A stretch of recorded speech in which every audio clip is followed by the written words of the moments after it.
গল্পকথন by Kallol চ্যানেলে আপনারা শুনছেন সঞ্জীব চন্দ্র চট্টোপাধ্যায়ের লেখা পালা মৌ, আজ দ্বিতীয় এবং শেষ পর্ব। আর একদিনের কথা বলি, তাহা হইলেই লাতেহার পাহাড়ের কথা আমার শেষ হয়। যেরূপ নিত্য অপরাহ্নে এই পাহাড়ে যাইতাম, সেরূপ আর একদিন যাইতেছিলাম। পথে দেখি একটি যুবা বীর দর্পে পাহাড়ের দিকে যাইতেছে। পশ্চাতে কতগুলি স্ত্রীলোক তাহাকে সাধিতে সাধিতে সঙ্গে যাইতেছে। আমি ভাবিলাম, যখন স্ত্রীলোক সাধিতেছে তখন যুবার রাগ নিশ্চয়ই ভাতের উপর হইয়াছে। আমি বাঙালি, সুতরাং এ ভিন্ন আর কি অনুভব করিব। এককালে এরূপ রাগ নিজেও কতবার করিয়াছি, তাহাই অন্যের বীরদর্প বুঝিতে পারি। যখন আমি নিকটবর্তী হইলাম, তখন স্ত্রীলোকেরা নিরস্ত হইয়া এক পার্শ্বে দাঁড়াইল। বৃত্তান্ত জিজ্ঞাসা করায় যুবা সদর্পে বলিল, আমি বাঘ মারিতে যাইতেছি, এইমাত্র আমার গরুকে বাঘে মারিয়াছে। আমি ব্রাহ্মণ সন্তান, সে বাঘ না মারিয়া কোন মুখে আর জলগ্রহণ করিব? আমি কিঞ্চিত অপ্রতিভ হইয়া বলিলাম, চলো, আমি তোমার সঙ্গে যাইতেছি। আমার অদৃষ্ট দোষে বগলে বন্দুক, পায়ে বুট, পরিধানে কোট পেন্টলুন, বাস তাঁবুতে। সুতরাং এই কথা না বলিলে ভালো দেখায় না। বিশেষত অনেকে আমাকে সাহেব বলিয়া জানে, অতএব সাহেবী ধরনের চলিলাম, কিন্তু নিঃসংকোচ চিত্তে। আমি স্বভাবত বড় ভীত, তাহা বলিয়া ব্যাঘ্র ভল্লুক সম্বন্ধে আমার কখনো ভয় হয় নাই। বৃদ্ধ শিকারীরা কতদিন পাহাড়ে একাকী যাইতে আমায় নিষেধ করিয়াছে, কিন্তু আমি তাহা কখনো গ্রাহ্য করি নাই। নিত্য একাকী যাইতাম। বাঘ আসিবে, আমায় ধরিবে, আমায় খাইবে, এই সকল কথা কখনো আমার মনে আসিত না। কেন আসিত না তাহা আমি এখনো বুঝিতে পারি না। সৈনিক পুরুষদের মধ্যে অনেকে আপনার ছায়া দেখিয়া ভয় পায়, অথচ অম্লান বদনে রণক্ষেত্রে গিয়া রণ করে। গুলি কি তরবার তাহার অঙ্গে প্রবিষ্ট হইবে, এ কথা তাহার মনে আইসে না।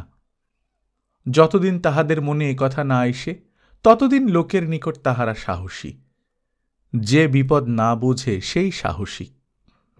আদিম অবস্থায় সকল পুরুষই সাহসী ছিল, তাহাদের তখন ফলাফল জ্ঞান হয় নাই। জঙ্গলিদের মধ্যে অদ্যাপি দেখা যায় সকলেই সাহসী। ইউরোপীয় সভ্যদের অপেক্ষাও অনেক অংশে সাহসী, যেহেতু ফলাফল বোধ নাই।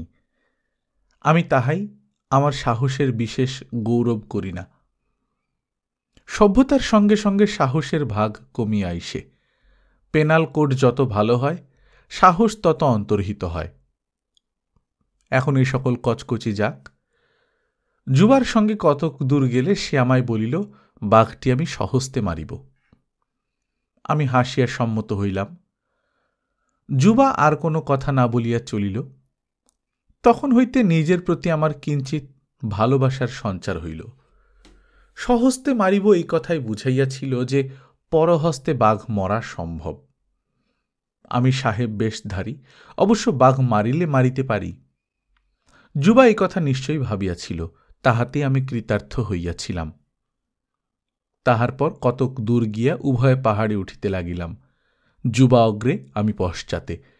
যুবার স্কন্ধের টাঙ্গি, সে একবার তাহা স্কন্ধ হইতে নামাইয়া তীক্ষ্ণতা পরীক্ষা করিয়া দেখিল। তাহার পর কতক দূর গিয়া মৃদুস্বরে আমাকে বলিল, আপনি জুতা খুলুন, শব্দ হইতেছে। আমি জুতা খুলিয়া খালি পায়ে চলিতে লাগিলাম। আবার কতক দূর গিয়া বলিল, আপনি এখানে দাঁড়ান, আমি একবার অনুসন্ধান করিয়া আসি। আমি দাঁড়াইয়া থাকিলাম। যুবা চলিয়া গেল। প্রায় দণ্ডেক পরে যুবা আসিয়া অতি প্রফুল্ল বদনে বলিল, হইয়াছে, সন্ধান পাইয়াছি, শীঘ্র আসুন, বাঘ নিদ্রা যাইতেছে। আমি সঙ্গে গিয়া দেখি পাহাড়ের এক স্থানে প্রকাণ্ড দীঘিকার ন্যায় একটি গর্ত বা গুহা আছে। তাহার মধ্যস্থানে প্রস্তর নির্মিত একটি কুটির, চতুষ্পার্শ্বস্থ স্থান তাহার প্রাঙ্গণ স্বরূপ। যুবা সেই গর্তের নিকটে এক স্থানে দাঁড়াইয়া অতি সাবধানে ব্যাঘ্র দেখাইল। প্রাঙ্গণের এক পার্শ্বে ব্যাঘ্র নিরীহ ভালো মানুষের ন্যায় চোখ বুজিয়া আছে, মুখের নিকট সুন্দর নখর সংযুক্ত একটি থাবা দর্পণের ন্যায় ধরিয়া নিদ্রা যাইতেছে। বোধহয় নিদ্রার পূর্বে থাবাটি একবার চাটিয়াছিল। যেদিকে ব্যাঘ্র নিদ্রিত ছিল যুবা সেই দিকে চলিল। আমায় বলিল, মাথা নত করিয়া আসুন, নতুবা প্রাঙ্গণে ছায়া পড়িবে। তদনুসারে আমি নত শিরে চলিলাম। শেষে একখানি বৃহৎ প্রস্তরে হাত দিয়া বলিল, আসুন, এইখানি ঠেলিয়া তুলি। উভয় প্রস্তরখানিকে স্থানচ্যুত করিলাম। তাহার পর যুবা একা তাহা ঠেলিয়া গর্তের প্রান্তে নিঃশব্দে লইয়া গেল। এবার ব্যাঘ্রের প্রতি চাহিল। তাহার পর প্রস্তর ঘোর রবে প্রাঙ্গণে পড়িল। শব্দে কি আঘাতে তাহা ঠিক জানি না, ব্যাঘ্র উঠিয়া দাঁড়াইয়াছিল। তাহার পর পড়িয়া গেল। এ নিদ্রা আর ভাঙিল না।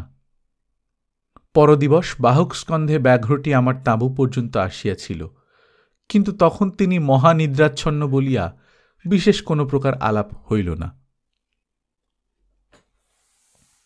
আবার পালামৌর কথা লিখিতে বসিয়াছি, কিন্তু ভাবিতেছি এবার কি লিখি। লিখিবার বিষয় এখন তো কিছুই মনে হয় না, অথচ কিছু না কিছু লিখিতে হইতেছে। বাঘের পরিচয় তো আর ভালো লাগে না, পাহাড় জঙ্গলের কথাও হইয়া গিয়াছে। তবে আর লিখিবার আছে কি? পাহাড় জঙ্গল বাঘ এই লইয়াই পালামৌ। যে সকল ব্যক্তিরা তথায় বাস করে তাহারা জঙ্গলি, কুৎসিত, কদাকার জানোয়ার, তাহাদের পরিচয় লেখা বৃথা। কিন্তু আবার মনে হয় পালামৌ জঙ্গলে কিছুই সুন্দর নাই, এ কথা বলিলে লোকে আমায় কি বিবেচনা করিবে। সুতরাং পালামৌ সম্বন্ধে দুটো কথা বলা আবশ্যক। একদিন সন্ধ্যার দিকে চিক পর্দা ফেলিয়া তাঁবুতে একা বসিয়া সাহেবী ঢঙে কুক্কুরি লইয়া ক্রীড়া করিতেছি। এমন তো সময় একজন কে আসিয়া বাহির হইতে আমাকে ডাকিল, খাঁ সাহেব। আমার সর্বশরীর জ্বলিয়া উঠিল। এখন হাসি পায়, কিন্তু তখন বড়ই রাগ হইয়াছিল। রাগ হইবার অনেক কারণও ছিল। কারণ নং এক এই যে আমি মান্য ব্যক্তি, আমাকে ডাকিবার সাধ্য কাহার? আমি যাহার অধীন, অথবা যিনি আমা অপেক্ষা অতি প্রধান, কিংবা যিনি আমার বিশেষ আত্মীয়, কেবল তিনি আমাকে ডাকিতে পারেন। অন্য লোকে শুনুন বলিলে সহ্য হয় না। কারণ নং দুই যে আমাকে খাঁ সাহেব বলিয়াছে, বরং খাঁ বাহাদুর বলিলে কতক সহ্য করিতে পারিতাম। ভাবিতাম হয়তো লোকটা আমাকে মুসলমান বিবেচনা করিয়াছে, কিন্তু পদের অগৌরব করে নাই। খাঁ সাহেব অর্থে যাহাই হোক, ব্যবহারে তাহা আমাদের বোসমশাই বা দাসমশাই অপেক্ষা অধিক মান্যের উপাধি নহে। হারম্যান কোম্পানি যাহার কাপড় সেলাই করে, ফরাসি দেশে যাহার জুতা সেলাই হয়, তাহাকে বোস মহাশয় বা দাস মহাশয় বলিলে সহ্য হইবে কেন? বাবু মহাশয় বলিলেও মন ওঠে না। অতএব স্থির করিলাম, এ ব্যক্তি যেই হোক আমাকে তুচ্ছ করিয়াছে, আমাকে অপমান করিয়াছে। সেই মুহূর্তে তাহাকে ইহার প্রতিফল পাইতে হইত, কিন্তু হারামজাদ, বজ্জাত প্রভৃতি সাহেব স্বভাব সুলভ গালি ব্যতীত আর তাহাকে কিছুই দিই নাই। এই আমার বাহাদুরি। বোধহয় সে রাত্রে বড় শীত পড়িয়াছিল, তাহাই তাঁবুর বাহিরে যাইতে সাহস করি নাই। আগন্তুক গালি খাইয়া আর কোনো উত্তর করিল না, বোধহয় চলিয়া গেল। আমি চিরকাল জানি, যে গালি খায় সে হয় ভয়ে মিনতি করে, নতুবা গালি অকারণ দেওয়া হইয়াছে প্রতিপন্ন করিবার নিমিত্ত তর্ক করে। তাহা কিছুই না করায় আমি ভাবিলাম এ ব্যক্তি চমৎকার লোক। সেও হয়তো আমাকে ভাবিল চমৎকার লোক। নাম জানে না, পদ জানে না, কি বলিয়া ডাকিবে তাহা জানে না। সুতরাং দেশীয় প্রথা অনুসারে সম্ভ্রম করিয়া খাঁ সাহেব বলিয়া ডাকিয়াছে। তাহার উত্তরে যে হারামজাদ বলিয়া গালি দেয়, তাহাকে চমৎকার লোক ব্যতীত আর কি মনে করিবে? দণ্ডেক পরে আমার খানশ্যামাবাবু তাঁবুর দ্বারে আসিয়া ঈষৎ কণ্ঠকণ্ডিয়ন শব্দ দ্বারা আপনার আগমন বার্তা জানাইল। আমার তখনও রাগ আছে, খানশ্যামাবাবুও তাহা জানিত। এই জন্যে কলিকা হস্তে তাঁবুতে প্রবেশ করিল, কিন্তু অগ্রসর হইল না। দ্বারের নিকট দাঁড়াইয়া অতি গম্ভীরভাবে কলিকায় ফুঁ দিতে লাগিল। আমি তাহার মুখের প্রতি চাহিয়া ভাবিতেছি কতক্ষণে কলিকা আলবোলায় বসাইয়া দিবে। এমন সময় দ্বারের পার্শ্বে কি নড়িল। চাহিয়া দেখিলাম সেদিকে কিছুই নাই, কেবল নীল আকাশে নক্ষত্র জ্বলিতেছে। তাহার পরেই দেখি দুইটি অস্পষ্ট মনুষ্য মূর্তি দাঁড়াইয়া আছে। টেবিলের বাতি সরাইলাম, আলোক তাহাদের অঙ্গে পড়িল। দেখিলাম একটি বৃদ্ধ আবক্ষ শ্বেত সংস্রুতে পরিপ্লুত, মাথায় প্রকাণ্ড পাগড়ি, তাহার পার্শ্বে একটি স্ত্রীলোক, বোধহয় যেন যুবতী। আমি তাহাদের প্রতি চাহিবা মাত্র উভয়ে দ্বারের নিকট অগ্রসর হইয়া জোড় হস্তে নত শিরে আমায় সেলাম করিয়া দাঁড়াইল। যুবতীর মুখ দেখিয়া বোধ হইল যেন বড় ভয় পাইয়াছে, অথচ ওষ্ঠে ঈষৎ হাসিয়াছে। তাহার যুগ্ম ভ্রু দেখিয়া আমার মনে হইল যেন অতি ঊর্ধ্বে নীল আকাশে কোন বৃহৎ পক্ষী পক্ষ বিস্তার করিয়া ভাসিতেছে। আমি অনিমিষ লোচনে সুন্দরী দেখিতে লাগিলাম। কেন আসিয়াছে, কোথায় বাড়ি, এ কথা তখন মনে আসিল না। আমি কেবল তাহার রূপ দেখিতে লাগিলাম। তাহাকে দেখিয়াই প্রথমে একটি রূপবতী পক্ষিণী মনে পড়িল। গেঙ্গুখালী মোহনায়, যেখানে ইংরেজরা প্রথম উপনিবাস স্থাপন করেন, সেইখানে একদিন অপরাহ্নে বন্দুক স্কন্ধে পক্ষী শিকার করিতে গিয়াছিলাম। তথায় কোনো বৃক্ষের শুষ্ক ডালে একটি ক্ষুদ্র পক্ষী অতি বিষণ্ণভাবে বসিয়াছিল। আমি তাহার সম্মুখে গিয়া দাঁড়াইলাম। আমায় দেখিয়া পক্ষী উড়িল না, মাথা হেলাইয়া আমাকে দেখিতে লাগিল। ভাবিলাম, জংলি পক্ষী হয়তো কখনো মানুষ দেখে নাই, দেখিলে বিশ্বাসঘাতককে চিনিত। পাখি চিনাইবার নিমিত্ত আমি হাসিয়া বন্দুক তুলিলাম। তবু পক্ষী উড়িল না, বুক পাতিয়া আমার মুখ প্রতি চাহিয়া রহিল। আমি অপ্রতিভ হইলাম। তখন ধীরে ধীরে বন্দুক নামাইয়া অনিমিষ লোচনে পক্ষীকে দেখিতে লাগিলাম। তাহার কি আশ্চর্য রূপ! সেই পক্ষিণীতে যে রূপরাশি দেখিয়াছিলাম, এই যুবতীতে ঠিক তাহাই দেখিলাম। আমি কখনো কবির চক্ষে রূপ দেখি নাই, চিরকাল বালকের মতো রূপ দেখিয়া থাকি। এই জন্যে আমি যাহা দেখি তাহা অন্যকে বুঝাইতে পারি না।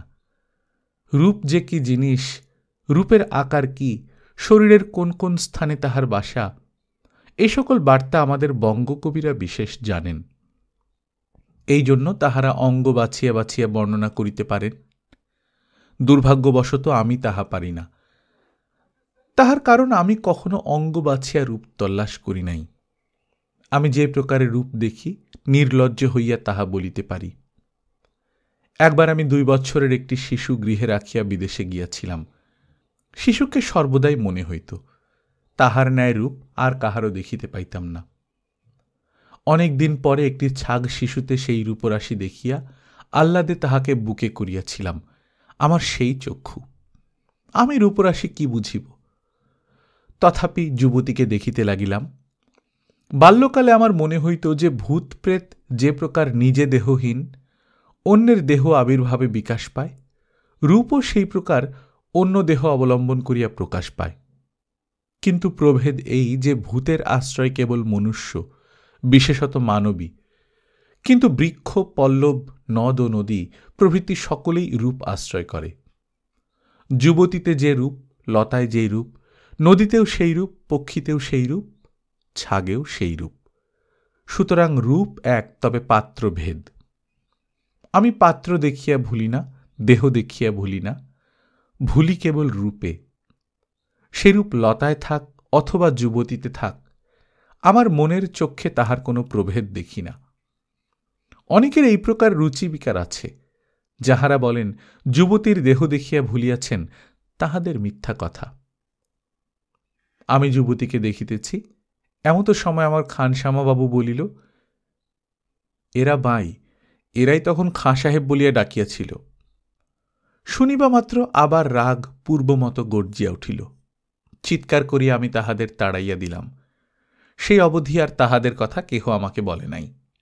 পরদিবস অপরাহ্নে দেখি এক বটতলায় ছোট বড় কতগুলা স্ত্রীলোক বসিয়াছে, নিকটে 2-1টি বেত ঘোড়া চড়িতেছে।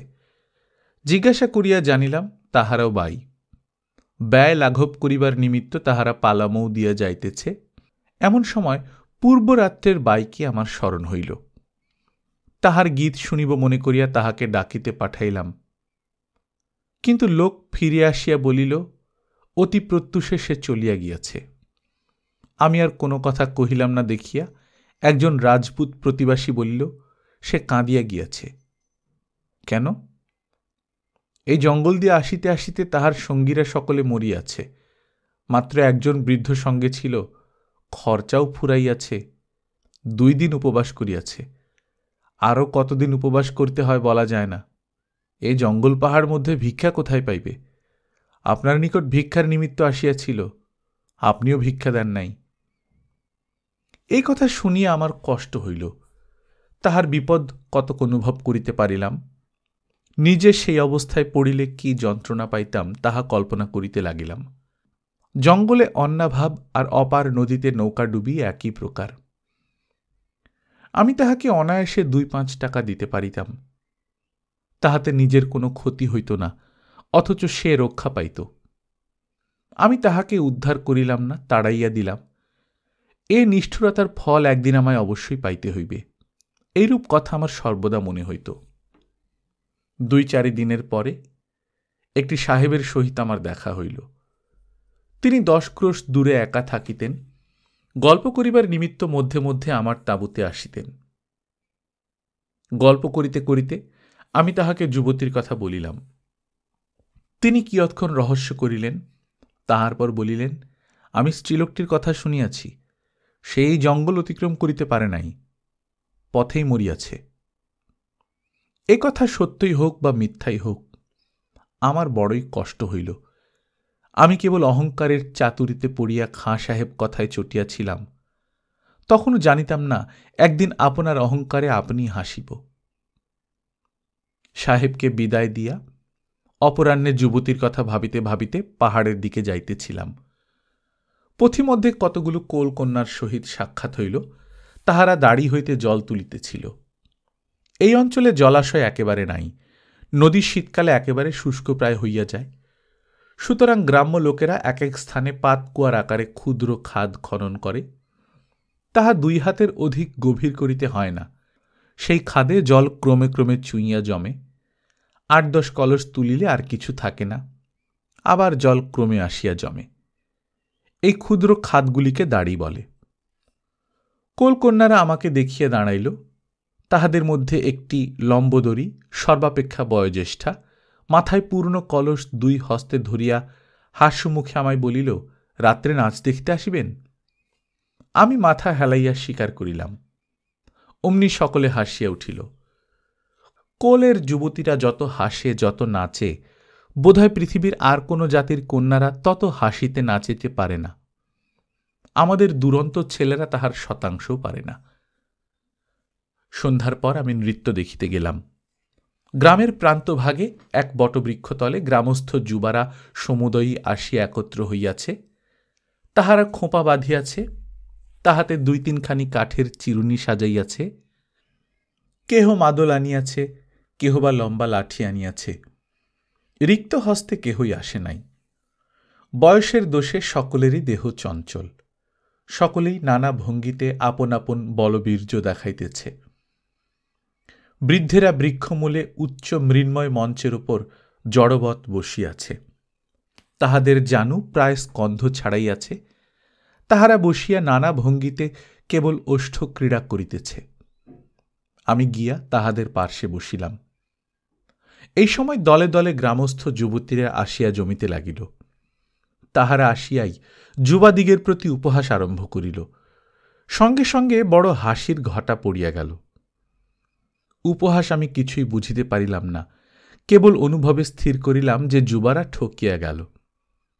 ঠকিবার কথা, যুবা 10-12টি, কিন্তু যুবতীরা প্রায় 40 জন। সেই 40 জনে হাসিলে হাইল্যান্ডের পল্টন ঠকে।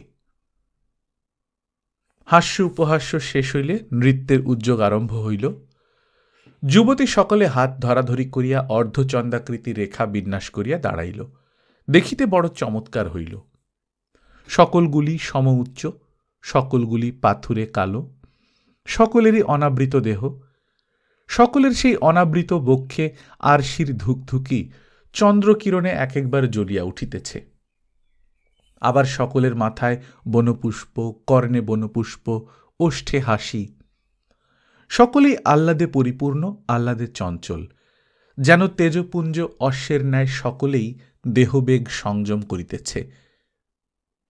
সম্মুখে যুবারা দাঁড়াইয়া, যুবাদের পশ্চাতে মৃন্ময় মঞ্চপরি বৃদ্ধেরা এবং তৎসঙ্গে এই নরাধম। বৃদ্ধেরা ইঙ্গিত করিলে যুবাদের দলে মাদল বাজিল, অমনি যুবতীদের দেহ যেন শিহরিয়া উঠিল। যদি দেহের কোলাহল থাকে, তবে যুবতীদের দেহে সেই কোলাহল পড়িয়া গেল। পরেই তাহারা নৃত্য আরম্ভ করিল। তাহাদের নৃত্য আমাদের চক্ষে নূতন। তাহারা তালে তালে পা ফেলিতেছে, অথচ কেহ চলে না, দোলে না, টলে না। যে যেখানে দাঁড়াইয়া ছিল, সে সেইখানেই দাঁড়াইয়া তালে তালে পা ফেলিতে লাগিল। তাহাদের মাথার ফুলগুলি নাচিতে লাগিল, বুকের ধুকধুকি দুলিতে লাগিল। নৃত্য আরম্ভ হইলে পর একজন বৃদ্ধ মঞ্চ হইতে কম্পিত কণ্ঠে একটি গীতের মহড়া আরম্ভ করিল। অমনি যুবারা সেই গীত উচ্চস্বরে গাইয়া উঠিল। সঙ্গে সঙ্গে যুবতীরা তীব্র টানে ধোঁয়া ধরিল। যুবতীদের সুরের ঢেউ নিকটের পাহাড়ে গিয়া লাগিতে লাগিল। আমার তখন স্পষ্ট বোধ হইতে লাগিল যেন সুর কখন পাহাড়ের মূল পর্যন্ত, কখন বা পাহাড়ের বক্ষ পর্যন্ত গিয়া ঠেকিতেছে। তাল পাহাড়ে ঠেকা অনেকের নিকট রহস্যের কথা, কিন্তু আমার নিকট তাহা নহে। আমার লেখা পড়িতে গেলে এইরূপ প্রলাপ বাক্য মধ্যে মধ্যে সহ্য করিতে হইবে। যুবতীরা তালে তালে নাচিতেছে, তাহাদের মাথার বনফুল সেই সঙ্গে উঠিতেছে নামিতেছে, আবার সেই ফুলের দুটি একটি ঝরিয়া তাহাদের স্কন্ধে পড়িতেছে। শীতকাল, নিকটের 2-3 স্থানে হু হু করিয়া অগ্নি জ্বলিতেছে। অগ্নির আলোকে নর্তকীদের বর্ণ আরও কালো দেখাইতেছে। তাহারা তালে তালে নাচিতেছে, নাচিতে নাচিতে ফুলের পাপড়ির ন্যায় সকলে এক একবার চিতিয়া পড়িতেছে। আকাশ হইতে চন্দ্র তাহা দেখিয়া হাসিতেছে, আর বটমূলের অন্ধকারে বসিয়া আমি হাসিতেছি। নৃত্যের শেষ পর্যন্ত থাকিতে পারিলাম না। বড় শীত, অধিকক্ষণ থাকা গেল না। কোলের নৃত্য সম্বন্ধে যৎকিঞ্চিৎ বলা হইয়াছে, এবার তাহাদের বিবাহের পরিচয় দিতে ইচ্ছা হইতেছে। কোলের অনেক শাখা আছে, আমার স্মরণ নাই, বোধহয় যেন উরাং, মুন্ডা, খেরোয়ার এবং দোসাং এই 4 জাতি তাহাদের মধ্যে প্রধান। ইহার এক জাতির বিবাহে আমি বরযাত্রী হইয়া কতক দূর গিয়াছিলাম। বরকর্তা আমার পালকি লইয়া গেল, কিন্তু আমায় নিমন্ত্রণ করিল না। ভাবিলাম, না করুক, আমি রবাহুত যাইব। সেই অভিপ্রায়ে অপরাহ্নে পথে দাঁড়াইয়া থাকিলাম। কিছুক্ষণ পর দেখি পালকিতে বর আসিতেছে, সঙ্গে 10-12 জন পুরুষ আর 5-6 জন যুবতী। যুবতীরাও বরযাত্রী। পুরুষেরা আমায় কেহই ডাকিল না। স্ত্রীলোকের চক্ষু লজ্জা আছে, তাহারা হাসিয়া আমায় ডাকিল। আমিও হাসিয়া তাহাদের সঙ্গে চলিলাম, কিন্তু অধিক দূর যাইতে পারিলাম না। তাহারা যেরূপ বুক ফুলাইয়া মুখ তুলিয়া বায়ু ঠেলিয়া মহাদম্ভে চলিতেছিল, আমি দুর্বল বাঙালি, আমার সে দম্ভ, সে শক্তি কোথায়? সুতরাং কতক দূর গিয়া পিছাইলাম। তাহারা তাহা লক্ষ্য করিল না, হয়তো দেখিয়াও দেখিল না। আমি বাঁচিলাম। তখন পথপ্রান্তে এক প্রস্তর স্তূপে বসিয়া ঘর্ম মুছিতে লাগিলাম, আর রাগ ভরে পাথুরে মেয়েগুলাকে গালি দিতে লাগিলাম। তাহাদিগকে সেপাই বলিলাম, সিদ্ধেশ্বরীর পাল বলিলাম, আরও কত কি বলিলাম। আর একবার বহু পূর্বে এইরূপ গালি দিয়াছিলাম। একদিন বেলা 2 প্রহরের সময় টিটাগড়ের বাগানে লসিংটন লজ হইতে গজেন্দ্র গমনে আমি আসিতেছিলাম। তখন রেলওয়ে ছিল না, সুতরাং এখনকার মতো বেগে পথ চলা বাঙালির মধ্যে বড় ফ্যাশন হয় নাই। আসিতে আসিতে পশ্চাতে একটা অল্প টক টক শব্দ শুনিতে পাইলাম। ফিরিয়া দেখি গভর্নর জেনারেল কাউন্সিলের অমুক মেম্বারের কুলকন্যা একা আসিতেছেন। আমি তখন বালক, 16 বৎসরের অধিক আমার বয়স নহে। সুতরাং বয়সের মতো স্থির করিলাম স্ত্রীলোকের নিকট পিছাইয়া পড়া হইবে না। অতএব যথাসাধ্য চলিতে লাগিলাম। হয়তো যুবতীও তাহা বুঝিলেন। আর একটু অধিক বয়স হইলে এদিকে তাহার মন যাইত না। তিনি নিজে অল্প বয়স্কা, আমার অপেক্ষা কিঞ্চিত মাত্র বয়োজ্যেষ্ঠা, সুতরাং এই উপলক্ষে বাইচ খেলার আমোদ তাহার মনে আসা সম্ভব। সেই জন্যে একটু যেন তিনি জোরে বাহিতে লাগিলেন। দেখিতে দেখিতে পশ্চিমে মেঘের মতো আমাকে ছাড়াইয়া গেলেন, যেন সেই সঙ্গে একটু দুয়ো দিয়াও গেলেন। অবশ্য তাহা মনে মনে, তাহার ওষ্ঠপ্রান্তে একটু হাসি ছিল, তাহাই বলিতেছি। আমি লজ্জিত হইয়া নিকটস্থ বটমূলে বসিয়া সুন্দরীদের উপর রাগ করিয়া নানা কথা বলিতে লাগিলাম। যাহারা এত জোরে পথ চলে তাহারা আবার কোমলাঙ্গী। খোসামুদেরা বলে তাহাদের অলোকদাম সরাইবার নিমিত্ত বায়ু ধীরে ধীরে বহে। কলা গাছে ঝড় আর শিমুল গাছে সমীরণ। সে সকল রাগের কথা এখন যাক, যে হারে সেই রাগে। কোলের কথা হইতেছিল। তাহাদের সকল জাতির মধ্যে একরূপ বিবাহ নহে। এক জাতি কোল আছে, তাহারা উরাং কি কি তাহা স্মরণ নাই। তাহাদের বিবাহ প্রথা অতি পুরাতন। তাহাদের প্রত্যেক গ্রামের প্রান্তে একখানি করিয়া বড় ঘর থাকে। সেই ঘরে সন্ধ্যার পর একে একে গ্রামের সমুদায় কুমারীরা আসিয়া উপস্থিত হয়। সেই ঘর তাহাদের ডিপো। বিবাহযোগ্যা হইলে আর তাহারা পিতৃগৃহে রাত্রিযাপন করিতে পায় না। সকলে উপস্থিত হইয়া শয়ন করিলে গ্রামের অবিবাহিত যুবারা ক্রমে ক্রমে সকলে সেই ঘরের নিকটে আসিয়া রসিকতা আরম্ভ করে। কেহ গীত গায়, কেহ নৃত্য করে, কেহ বা রহস্য করে। যে কুমারীর বিবাহের সময় হয় নাই সে অবাধে নিদ্রা যায়, কিন্তু যাহাদের সময় উপস্থিত তাহারা বসন্তকালের পক্ষিণীর ন্যায় অনিমেষ লোচনে সেই নৃত্য দেখিতে থাকে, একাগ্রচিত্তে সেই গীত শুনিতে থাকে। হয়তো থাকিতে না পারিয়া শেষে ঠাট্টার উত্তর দেয়, কেহ বা গালি পর্যন্তও দেয়। গালি আর ঠাট্টা উভয় প্রভেদ অল্প। বিশেষ যুবতীর মুখ বিনির্গত হইলে যুবার কর্ণে উভয়ই সুধাবর্ষণ। কুমারীরা গালি আরম্ভ করিলে কুমারীরা আনন্দে মাতিয়া উঠে। এইরূপে প্রতি রাত্রে কুমার কুমারীর বাকচাতুরী হইতে থাকে। শেষে তাহাদের মধ্যে প্রণয় উপস্থিত হয়। প্রণয় কথাটি ঠিক নহে। কোলেরা প্রেম প্রীতের বড় সম্বন্ধ রাখে না। মনোনীত কথাটি ঠিক। নৃত্য হাস্য উপহাস্যের পর পরস্পর মনোনীত হইলে সঙ্গী সঙ্গিনীরা তাহা কানাকানি করিতে থাকে। ক্রমে গ্রামে রাষ্ট্র হইয়া পড়ে। রাষ্ট্র কথা শুনিয়া উভয় পক্ষের পিতৃকুল সাবধান হইতে থাকে। সাবধানতা অন্য বিষয় নহে। কুমারীর আত্মীয় বন্ধুরা বড় বড় বাঁশ কাটে, তীরধনুক সংগ্রহ করে, অস্ত্রে শস্ত্রের শান দেয়, আর অনবরত কুমারের আত্মীয় বন্ধুকে গালি দিতে থাকে। চিৎকার আর আস্ফালনের সীমা থাকে না। আবার এদিকে উভয় পক্ষে গোপনে গোপনে বিবাহের আয়োজনও আরম্ভ করে। শেষে একদিন অপরাহ্নে কুমারী হাসি হাসি মুখে বেশ বিন্যাস করিতে বসে। সকলে বুঝিয়া চারিপার্শ্বে দাঁড়ায়। হয়তো ছোট ভগিনী বন হইতে নতুন ফুল আনিয়া মাথায় পরাইয়া দেয়। বেশ বিন্যাস হইলে কুমারী উঠিয়া গাগরি লইয়া একা জল আনিতে যায়। অন্য দিনের মতো নহে, এদিনে ধীরে ধীরে যায়, তবু মাথায় গাগরি টলে। বনের ধারে জল যেন কতই দূর। কুমারী যাইতেছে আর অনিমেষ লোচনে বনের দিকে চাহিতেছে। চাহিতে চাহিতে বনে দুই একটি ডাল দুলিয়া উঠিল। তাহার পর এক নবযুবা সখা সুবলের মতো লাফাইতে লাফাইতে সেই বন হইতে বহির্গত হইল। সঙ্গে সঙ্গে হয়তো দুই চারিটা ভ্রমরও ছুটি আসিল। কোলকুমারীর মাথা হইতে গাগরি পড়িয়া গেল। কুমারীকে বুকে ধরিয়া যুবা অমনি ছুটিল। কুমারী সুতরাং এই অবস্থায় চিৎকার করিতে বাধ্য। চিৎকার সে করিতে লাগিল, হাত পাও আছড়াইল এবং চরটা চাপড়টা যুবাকেও মারিল, নতুবা ভালো দেখায় না। কুমারীর চিৎকারে তাহার আত্মীয়রা মার মার রবে আসিয়া পড়িল। যুবার আত্মীয়রাও নিকটে এখানে ওখানে লুকাইয়াছিল, তাহারাও বাহির হইয়া পথরোধ করিল। শেষে যুদ্ধ আরম্ভ হইল। যুদ্ধ রুক্মিণী হরণের যাত্রার মতো, সকলের তীর আকাশমুখী। কিন্তু শুনিয়াছি দুই একবার নাকি সত্য সত্যই মাথা ফাটাফাটিও হইয়া গিয়াছে।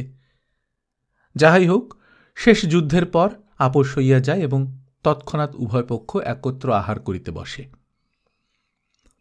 এইরূপ কন্যা হরণ করাই তাহাদের বিবাহ। আর স্বতন্ত্র কোনো মন্ত্রতন্ত্র নাই। আমাদের শাস্ত্রে এই বিবাহকে আসুরিক বিবাহ বলে।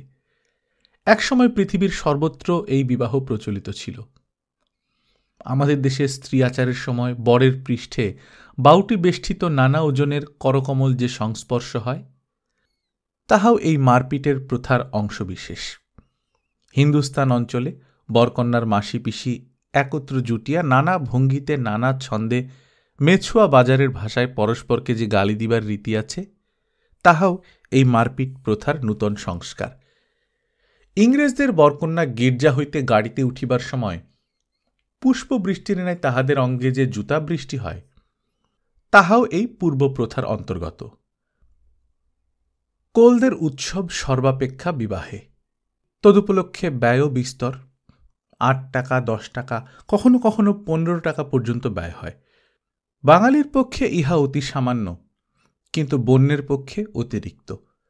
এত টাকা তাহারা কোথায় পাইবে? তাহাদের 1 পয়সা সঞ্চয় নাই, কোনো উপার্জনও নাই। সুতরাং ব্যয় নির্বাহ করিবার নিমিত্ত কর্য করিতে হয়। 2-4 গ্রাম অন্তর একজন করিয়া হিন্দুস্থানী মহাজন বাস করে, তাহারাই কর্য দেয়। এই হিন্দুস্থানীরা মহাজন কি মহাপিশাচ, সে বিষয়ে আমার বিশেষ সন্দেহ আছে। তাহাদের নিকট একবার কর্য করিলে আর উদ্ধার নাই। যে একবার 5 টাকা মাত্র কর্য করিল, সে সেই দিন হইতে আপন গৃহে আর কিছুই লইয়া যাইতে পারিবে না। যাহা উপার্জন করিবে তাহা মহাজনকে আনিয়া দিতে হইবে। খাতকের ভূমিতে 2 মণ কার্পাস কি 4 মণ জব জন্মিয়াছে, মহাজনের গৃহে তাহা আনিতে হইবে। তিনি তাহা ওজন করিবেন, পরীক্ষা করিবেন, কত কি করিবেন। শেষে হিসাব করিয়া বলিবেন যে আসল 5 টাকার মধ্যে এই কার্পাসে কেবল 1 টাকা শোধ গেল, আর 4 টাকা বাকি থাকিল। খাতক যে আজ্ঞা বলিয়া চলিয়া যায়। কিন্তু তাহার পরিবার খায় কি?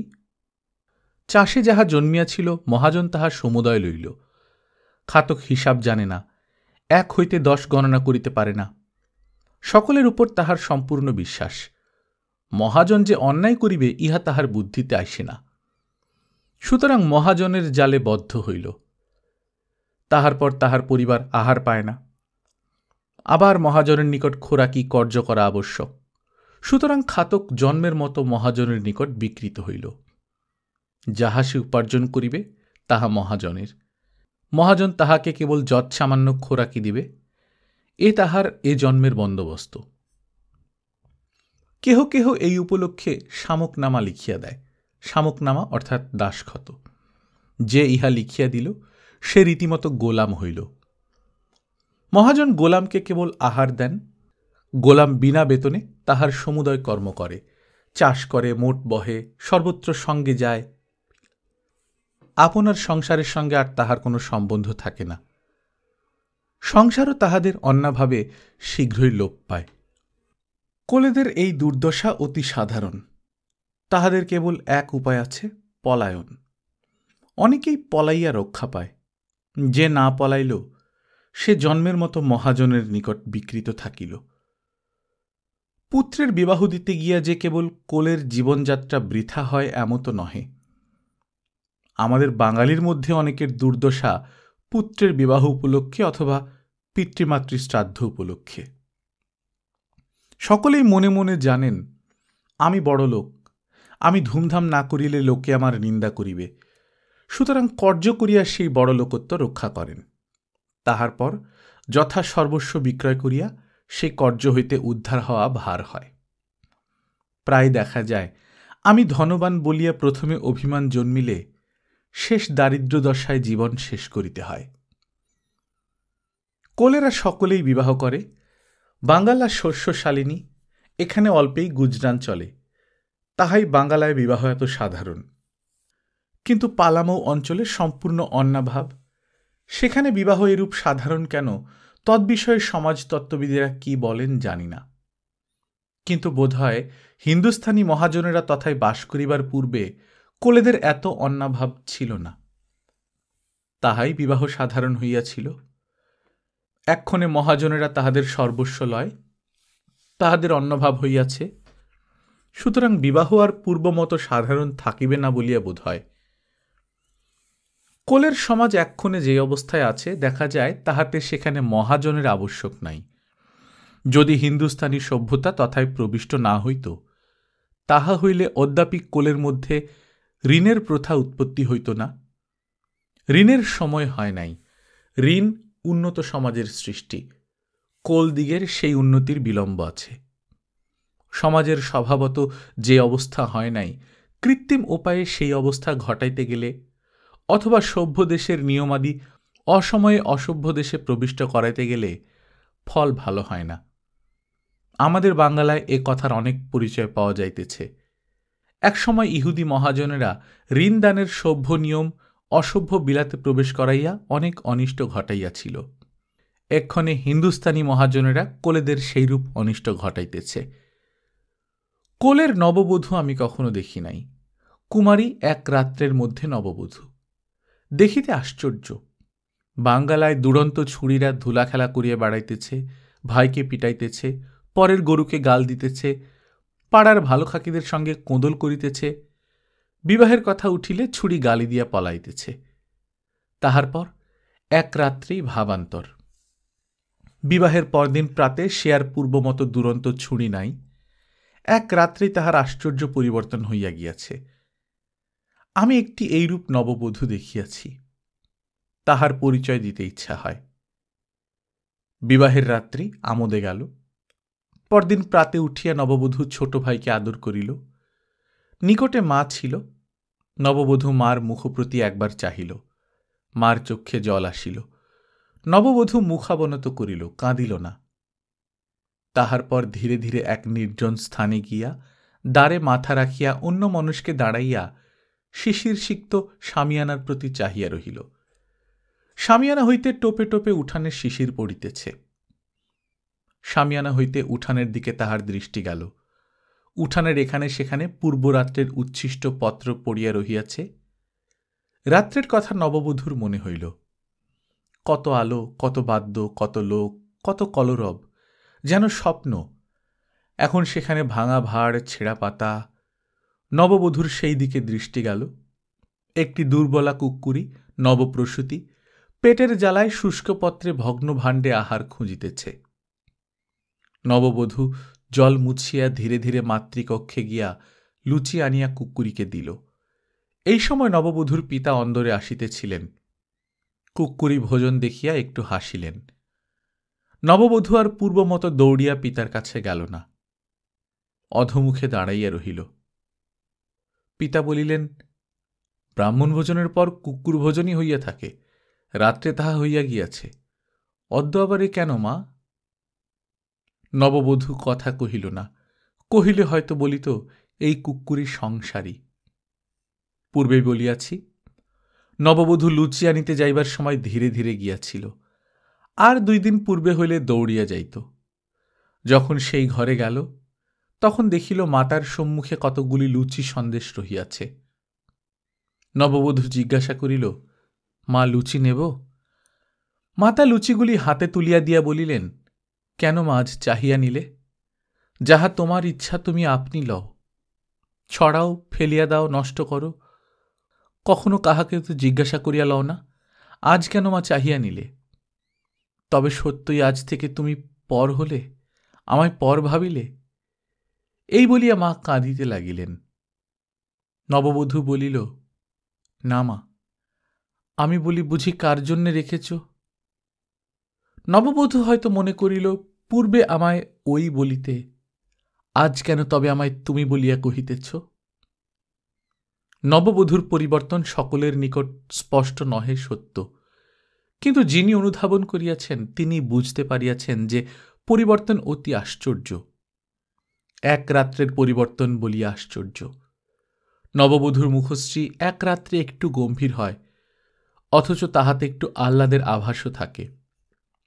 তদ্ব্যতীত যেন একটু সাবধান, একটু নম্র, একটু সংকুচিত বলিয়া বোধ হয়, ঠিক যেন শেষ রাত্রের পদ্ম।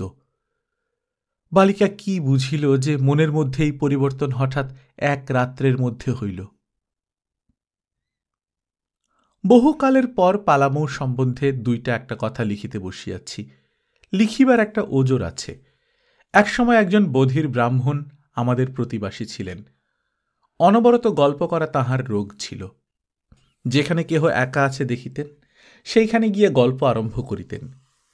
কেহ তাহার গল্প শুনিত না, শুনিবারও কিছু তাহাতে থাকিত না। অথচ তাহার স্থির বিশ্বাস ছিল যে সকলেই তাহার গল্প শুনিতে আগ্রহ করে। একবার একজন শ্রোতা রাগ করিয়া বলিয়াছিলেন, আর তোমার গল্প ভালো লাগে না, তুমি চুপ করো। কালা ঠাকুর উত্তর দিয়াছিলেন, তা কেমন করিয়া হবে, এখনো যে গল্পের অনেক বাকি। আমারও সেই ওজর। যদি কেহ পালামৌ পড়িতে অনিচ্ছু হন, আমি বলিব যে তা কেমন করে হবে, এখনো যে পালামৌর অনেক কথা বাকি। পালামৌর প্রধান আওলাদ মৌয়া গাছ। সাধু ভাষায় বুঝি ইহাকে মধুদ্রুম বলিতে হয়। সাধুদের তৃপ্তির নিমিত্ত সকল কথাই সাধু ভাষায় লেখা উচিত। আমারও তাহা একান্ত যত্ন। কিন্তু মধ্যে মধ্যে বড় গোলে পড়িতে হয়, অন্যকেও গোলে ফেলিতে হয়। এই জন্যে এক একবার ইতস্তত করি। সাধু সঙ্গ আমার অল্প, এই জন্যে তাহাদের ভাষায় আমার সম্পূর্ণ অধিকার জন্মে নাই।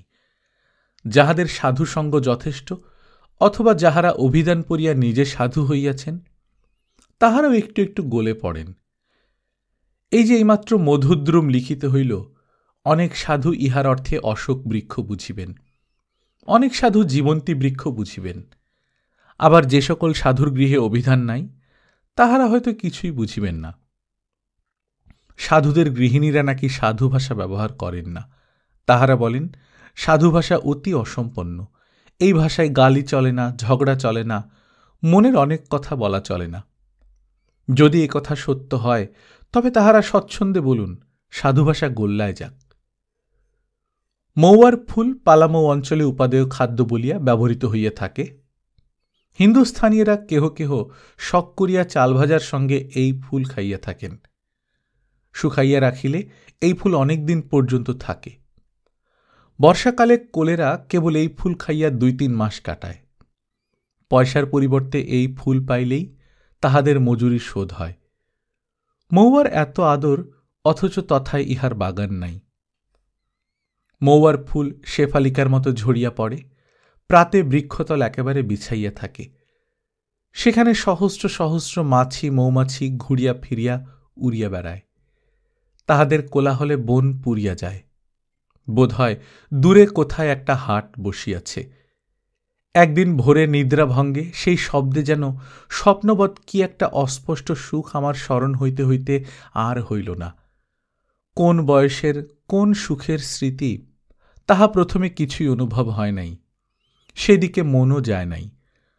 পরে তাহা স্পষ্ট স্মরণ হইয়াছিল। অনেকের এইরূপ স্মৃতি বৈকল্য ঘটিয়া থাকে। কোনো একটি দ্রব্য দেখিয়া বা কোনো একটি সুর শুনিয়া অনেকের মনে হঠাৎ একটা সুখের আলোক আসিয়া উপস্থিত হয়। তখন মন যেন আহ্লাদে কাঁপিয়া ওঠে, অথচ কি জন্য এই আহ্লাদ তাহা বুঝা যায় না। বৃদ্ধেরা বলেন, ইহা জন্মান্তরীণ সুখস্মৃতি। তাহা হইলে হইতে পারে, যাহাদের পূর্বজন্ম ছিল তাহাদের সকলই সম্ভব। কিন্তু আমার নিজ সম্বন্ধে যাহা বলিতেছিলাম, তাহা ইহজন্মের স্মৃতি। বাল্যকাল আমি যে পল্লীগ্রামে অতিবাহিত করিয়াছি, তথায় নিত্য প্রাতে বিস্তর ফুল ফুটিত, সুতরাং নিত্য প্রাতে বিস্তর মৌমাছি আসিয়া গোল বাঁধাইত।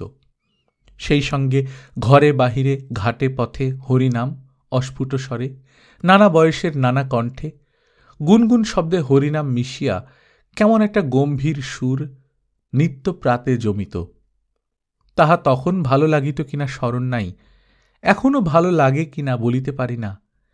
কিন্তু সেই সুর আমার অন্তরের অন্তরে কোথায় লুকানো ছিল, তাহা যেন হঠাৎ বাজিয়া উঠিল। কেবল সুর নহে, লতাপল্লব শোভিত সেই পল্লীগ্রাম, নিজের সেই অল্প বয়স, সেই সময়ের সঙ্গীগণ, সেই প্রাতকাল, কুসুম সুবাসিত সেই প্রাতবায়ু, তাহার সেই ধীর সঞ্চরণ, সকলগুলি একত্রে উপস্থিত হইল। সকলগুলি একত্রে বলিয়া এই সুখ, নতুবা কেবল মৌমাছির শব্দের সুখ নহে। অদ্য যাহা ভালো লাগিতেছে না, 10 বৎসর পরে তাহার স্মৃতি ভালো লাগিবে। অদ্য যাহা সুখ বলিয়া স্বীকার করিলাম না, কল্য আর তাহা জুটিবে না। যুবার যাহা অগ্রাহ্য, বৃদ্ধের তাহা দুষ্প্রাপ্য। 10 বৎসর পূর্বে যাহা আপনি আসিয়া জুটিয়াছিল, তখন হয়তো আদর পায় নাই, এখন আর তাহা জুটে না, সেই জন্যে তাহার স্মৃতি সুখদ। নিত্য মুহূর্তে এক একখানি নূতন পট আমাদের অন্তরে ফটোগ্রাফ হইতেছে এবং তথায় তাহা থাকিয়া যাইতেছে। আমাদের চতুষ্পার্শ্বে যাহা কিছু আছে, যাহা কিছু আমরা ভালোবাসি, তাহা সমুদয় অবিকল সেই পটে থাকিতেছে। সচরাচর পটে কেবল রূপ অঙ্কিত হয়, কিন্তু যে পটের কথা বলিতেছি তাহাতে গন্ধ স্পর্শ সকলই থাকে। ইহা বুঝাইবার নহে, সুতরাং সে কথা থাক। প্রত্যেক পটের এক একটা করিয়া বন্ধনী থাকে, সেই বন্ধনী স্পর্শ মাত্রেই পটখানি এলাইয়া পড়ে। বহুকালের বিস্মৃত বিলুপ্ত সুখ যেন নূতন হইয়া দেখা দেয়। যে পটখানি আমার স্মৃতিপথে আসিয়াছিল বলিতেছিলাম, বোধহয় মৌমাছির সুর তাহার পটবন্ধনী। কোন পটের বন্ধনী কি তাহা নির্ণয় করা অতি কঠিন। যিনি তাহা করিতে পারেন তিনিই কবি। তিনিই কেবল একটি কথা বলিয়া পটের সকল অংশ দেখাইতে পারেন, রূপ গন্ধ স্পর্শ সকল অনুভব করাইতে পারেন। অন্য সকলে অক্ষম, তাহারা শত কথা বলিয়াও পটের শতাংশ দেখাইতে পারে না। মৌয়া ফুলে মদ্য প্রস্তুত হয়, এই মদ্যই এই অঞ্চলে সচরাচর ব্যবহার। ইহার মাদকতা শক্তি কত দূর জানি না, কিন্তু বোধহয় সে বিষয়ে ইহার বড় নিন্দা নাই।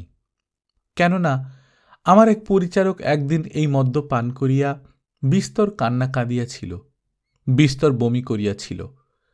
তাহার প্রাণও যথেষ্ট খুলিয়াছিল। যে রূপে আমার যত টাকা সে চুরি করিয়াছিল, সেই দিন তাহার সমুদয় বলিয়াছিল। বিলাতি মদের সহিত তুলনায় এই মদের দোষ কি তাহা স্থির করা কঠিন। বিলাতি মদের নেশা আর লিবর দুই থাকে, মৌয়ার মদে কেবল একটি থাকে, নেশা, লিবর থাকে না।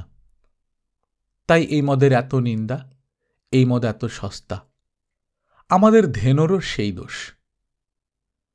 দেশি মদের আর একটা দোষ, ইহার নেশায় হাত পা দুইয়ের একটিও ভালো চলে না, কিন্তু বিলাতি মদে পা চলুক বা না চলুক, হাত বিলক্ষণ চলে।